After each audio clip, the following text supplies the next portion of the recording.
The Honourable Member for Higgins. Thank you, Mr Deputy Speaker. I rise to speak on the Treasury Laws Amendment 2021 Measures No. 4 Bill. Mr Deputy Speaker, this bill addresses a number of tax issues and introduces the continuation of the low and middle income tax offset, an offset that has been so important during the time of COVID and has been widely welcomed right across Australia and, of course, in my seat of Higgins. In fact, Mr Deputy Speaker, I know that many of my constituents have been waiting anxiously for this offset to take effect in light of the financial strain that they've experienced as a result of the COVID-19 pandemic and associated lockdowns and restrictions imposed not just on Australians but most particularly in my state of Victoria. In my electorate, Mr Deputy Speaker, I was delighted to hear that approximately 65,700 taxpayers in Higgins will benefit from tax relief of up to $2,745 this year. In fact, Mr Deputy Speaker, the Treasurer, the Honourable Josh Frydenberg, joined me in Higgins and met with two of my constituents, Amy, a kindergarten teacher, and Darren, a small business owner, who have their first child on the way. And they are looking forward to the extra tax relief that this bill will offer.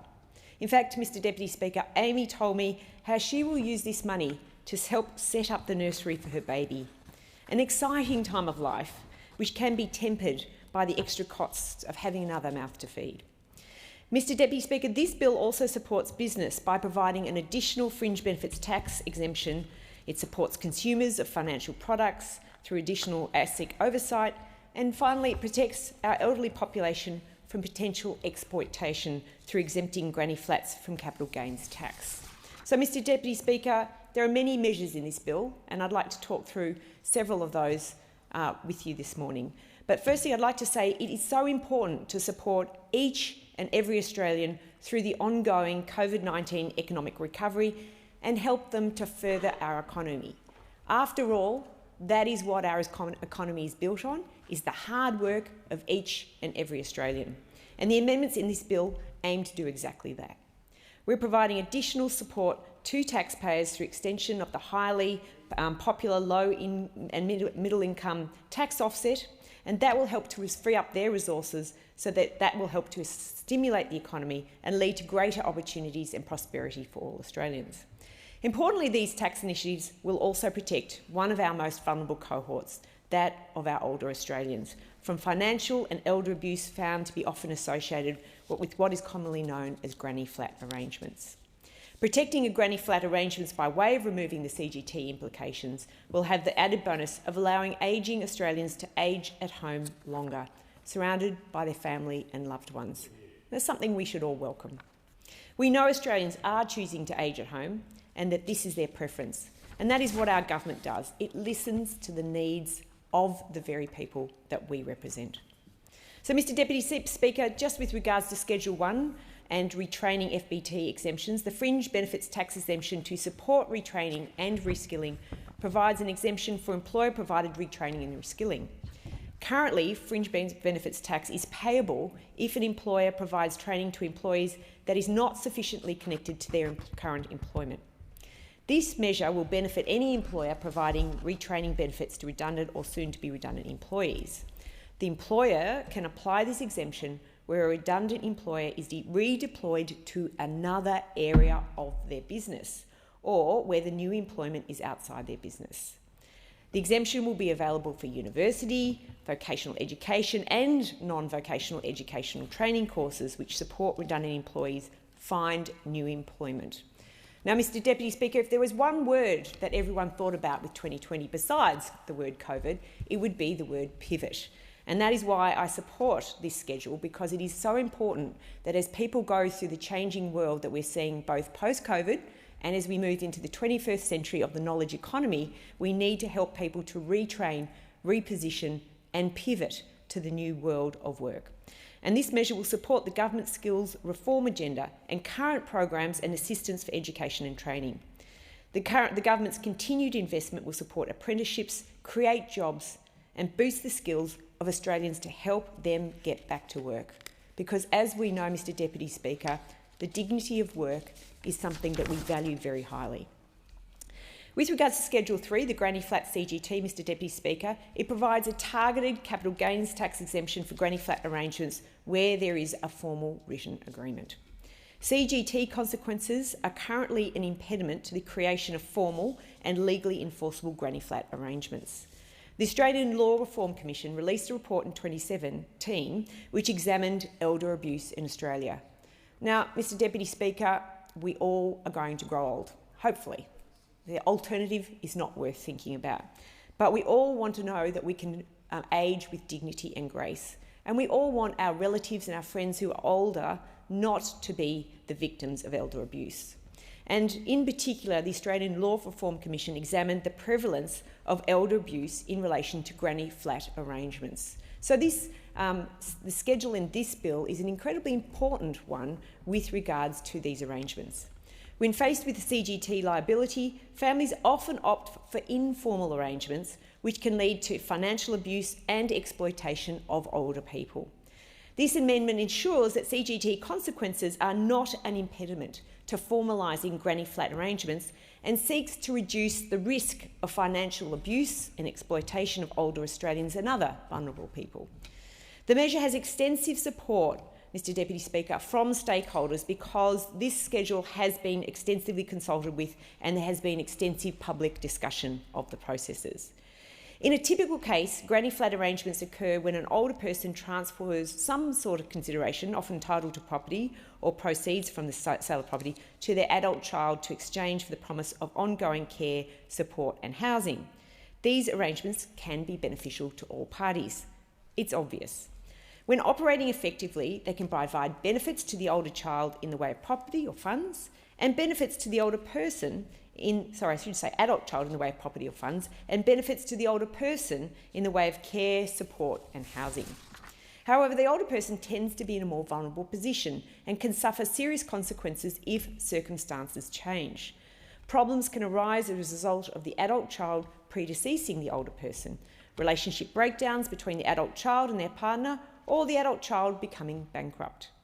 Contingencies are often not considered if these types of events happen, and this, combined with the common informality of granny flat arrangements, can make it difficult for the older person to establish, assert or enforce their rights under the arrangement. Perceived tax consequences are one barrier to parties having a formal granny flat arrangement in place, and CGT events could arise on entering into, varying or terminating a granny flat arrangement depending on the circumstances. Informal arrangements can make it easier for a taxpayer to argue that there are no formal rights in existence and therefore no assets that could be subject to CGT. With these amendments, a CGT event does not happen on entering into, varying or terminating a granny flat arrangement if certain requirements are met. These requirements include that the individual having the granny flat interest has reached pension age or has a disability. And Mr Deputy Speaker, in the days of the NDIS, these sorts of arrangements are really very, very important. And the arrangement needs to be in writing and not of a commercial nature. The intent of this measure is to encourage the formalisation of granny flat arrangements to support the stable and long-term housing arrangements of older people and people with disabilities, and to reduce the risk of financial abuse or exploitation. Mr Deputy Speaker, we all know families where there is a child with a disability and parents worry about the long-term sustainable future of their children, and these sorts of amendments will be helpful in sorting these issues out. Mr Deputy Speaker, with regards to Schedule 4 of the bill, there will be an amendment of the product intervention regime to address unintended consequences and to ensure that the product intervention regime operates as intended. A product intervention order is an order that is made by ASIC under its product intervention powers to impose conditions or, if necessary, ban potentially harmful financial and credit products where there is a risk of significant detriment to retail clients or customers. Removing ambiguity and ensuring that ASIC has the ability to intervene in relation to the costs of a financial and credit product, such as administrative fees, interest charges, surcharges or default fees paid by a retail client or consumer through the use of a product intervention order, is critical for retail client and consumer protection against significant detriment. Again, Mr Deputy Speaker, an important safety net to ensure that as we go through a post-COVID recovery, we don't find people becoming more and more financially vulnerable. Accordingly, this will also increases consumption investment as a result of greater uptake of worthy financial products due to increased confidence and trust. Mr Deputy Speaker, taxpayers of Australia need to be able to trust and respect our financial institutions and the products that they develop. Mr Deputy Speaker, this bill provides tax relief to those who need it most. And I'm very pleased that Schedule 6 will come into effect once this bill is passed for a low and middle income tax offset. This bill will provide $7.8 billion, $7.8 billion in tax cuts to around 10.2 million low and middle income earners by retaining the low and middle income tax offset for the 2021-2022 income year. The low and middle income tax offset is worth up to $1,080 for individuals or $2,160 for dual income households, and is paid on assessment once taxpayers lodge their tax returns. It's something to keep in mind. Retaining the low and middle income tax offset again in 2021-22 will support household incomes as the economy continues to recover. And I know this has been a very, very popular COVID measure, and I'm very pleased that it's going to continue into this next year as we emerge from COVID. It is an important period of time with regards to our growth and development, and as we see the vaccination rollout across the country, I'm very pleased that we're moving to a post-COVID recovery, but we're not there yet, and we need to continue to provide the support needed for those on a low and middle income. So, Mr Deputy Speaker, this bill provides tax relief to those who need it most, low and middle income earners, at a time when they need it most. The bill goes further in helping employees and businesses alike to incentivise retraining and upskilling, and it protects consumers from low quality and poor value financial products.